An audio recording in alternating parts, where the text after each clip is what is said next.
রাত্রি যাপনের দুটো বিষয়। রাত্রি যাপনের ব্যাপারে আগের তো সিদ্ধান্ত ছিল, আর পর্যটক সংখ্যা নিয়ন্ত্রণের জন্য আগের সিদ্ধান্ত ছিল। এখন সেইগুলো আমরা বাস্তবায়ন যদি করতে চাই, তাদের মতামতগুলো কি? তাদের কথা হলো যে তাদেরকে জিজ্ঞেস না করে সরকার একতরফাভাবে এই কাজগুলো করেছিল। শোনেন, আমার তো 2 মাস মাত্র সময় হলো দায়িত্ব গ্রহণের। আপনারা মাঝে মধ্যে খুব কনক্লুসিভ প্রশ্ন করে ফেলেন, হ্যাঁ, যে অ্যাজ ইফ সব কাজ শুরু করে আমি অন দ্য ফিল্ড।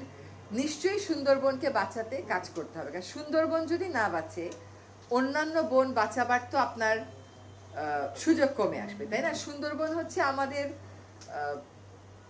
দেশের একটা ঐতিহ্য বলাটা তো আন্ডারস্টেটমেন্ট হয়ে যায়। এটা একটা গ্লোবাল ঐতিহ্য, তাই না?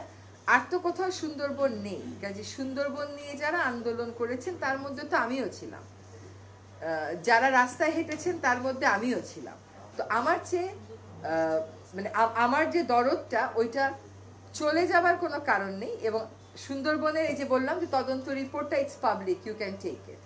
মানুষের অন্য যেগুলো কনসার্ন ছিল, যে কোল ডাস্টটা, সেটাও আমরা দেখছি, বাট ইটস আ প্রসেস এবং it will require us to modify certain things. It may require us to modify certain things. আপনাকে যেটা বলে বা আপনাদেরকে যেটা বলে আশ্বস্ত করতে চাই যে শুধু সুন্দরবন না, সুন্দরবন বাঁচাতে হবে কারণ এটা বৈশ্বিক ঐতিহ্য। পাশাপাশি আমরা কিন্তু শালবন বাঁচানোরও উদ্যোগ গ্রহণ করেছি। শালবনের যে 41,000 একর বন ছিল, যেটা নামতে নামতে এখন 20,000 এসছে, আসলে বন আছে 3,000-এ, সেটার কাজও শুরু করেছি। এখন আমাকে যদি বলেন যে আপনি এটা 41,000 একর আমাদেরকে কবে ফেরত দিতে পারবেন, এটার উত্তর আমার কাছে নাই।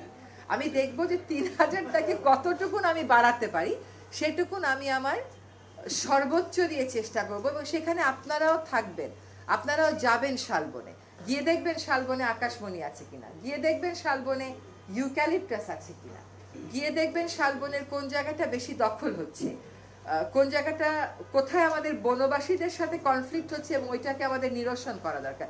এই কাজগুলো শুরু হয়েছে, 2টা মিটিং ইতোমধ্যে হয়েছে। শালবনটা যদি আমরা ফেরত না নিই, একটু আগে শুনলেন যে বাঘ কেবল সুন্দরবনেই ছিল না, টাঙ্গাইলেও ছিল। আমাদেরকে তো কিছু কাজ ফেরত আনারও কাজ করতে হবে। একটা ইকোসিস্টেম ধ্বংস হয়ে গেলে বলে এটা রেস্টোর করতে 100 বছর লাগবে। আমাদের তো রেস্টোরেশনের কাজই শুরু হয় নাই, তো আমরা রেস্টোরেশনের কাজটা শুরু করি।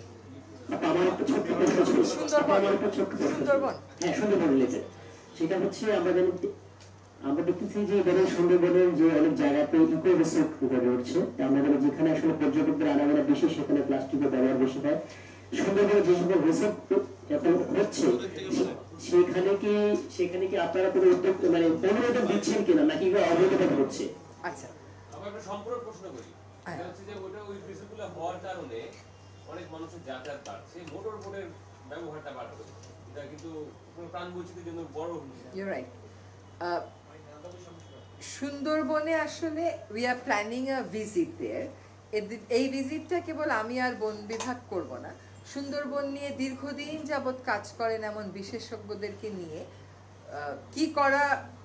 কি কাজ করা উচিত আর কি কাজ আর কন্টিনিউ করা উচিত না, তার একটা তালিকা করে আমরা কাজে নামব। আপনি রিসোর্টের কথা যেগুলো বললেন, আমাকে আমাদের প্রধান বন সংরক্ষক বললেন যে ওইগুলো সুন্দরবনের ভিতরে না, সুন্দরবনের যে আনুষ্ঠানিক এলাকা তার ভিতরে না। কিন্তু আমি নিজে একজন পরিবেশবাদী হিসাবে যখন গেছিলাম, আমি দেখেছি যে কতগুলো জায়গায় যে ট্যুর অপারেটররা নিয়ে যায়, আপনাকে নেমে হাঁটায় বনের ভিতরে, সেখানে প্রত্যেকেই প্লাস্টিকের পানির বোতল এবং পলিথিনের ব্যাগ ক্যারি করে। এইটা কেবল সুন্দরবন কেন্দ্রিক না, টাঙ্গুয়ার হাওর কেন্দ্রিক, সুন্দরবন কেন্দ্রিক, প্রত্যেকটা জায়গাতেই এগুলো যে নেওয়া যাবে না, উচ্চস্বরে গান বাজানো যাবে না, এইটা কিন্তু আমরা একটা সিদ্ধান্ত নিয়েছি। কিন্তু এই ডুজ অ্যান্ড ডোন্টসের তালিকা ট্যুর অপারেটর যারা আছে আমরা তাদেরকে বলেছি যে আমাদেরকে করে দাও। 2টা তালিকা আমরা পেয়েছি, এগুলো নিয়ে আমরা সুন্দরবনে পর্যটনটাকে কি করে একটা নিয়মের মধ্যে আনা যায় করে ফেলবো। আবারও বলছি যে 2 মাসে কিন্তু এই যে ট্যুর অপারেটরদেরকে বলা, ওদের কাছ থেকে মতামতগুলো আনা, এগুলি আসুক। ডুজ অ্যান্ড ডোন্টসের একটা তালিকা আপনারা দেখতে পাবেন। এটা খালি তালিকা দেখবেন না, এটা আপনারা এনফোর্সমেন্টও দেখতে পাবেন। সেন্ট মার্টিনে যারা হোটেল চালায় এবং যারা জাহাজ চালায়, তারা হোটেলের মালিক এবং জাহাজ পরিচালনা করে, তারা একদম একমত হয়েছে যে ওইখানে সিঙ্গেল ইউজ কোনো প্লাস্টিক ঢুকতে দেওয়াই উচিত না। কেউ কেউ এমন বলেছে যে চানাচুর, চিপস, আচার এগুলো ওখানে ঢুকতে দেওয়াই উচিত না। তাদের সাথে আরেকটা যেটা আলাপ আলোচনা ছিল যে বিভিন্ন সময়ে সরকারি পর্যায়ে তো অনেক সিদ্ধান্ত হয়েছে, ওই সিদ্ধান্তগুলো ঐক্যমতের ভিত্তিতে নেওয়া সিদ্ধান্ত, সেইগুলো কেন বাস্তবায়িত হলো না, এবং সেইগুলো যদি আমরা বাস্তবায়িত করতে চাই তাহলে ওনাদের সেখানে বক্তব্য কি।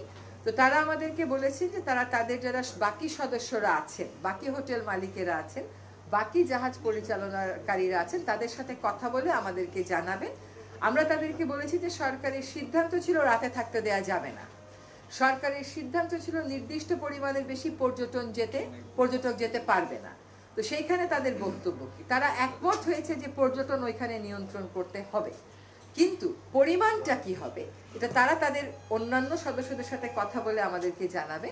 এবং তারপরে এটা তো ট্যুরিজম মিনিস্ট্রিরও একটা বক্তব্য আছে, জাহাজ যে চালায় তারও একটা বক্তব্য আছে।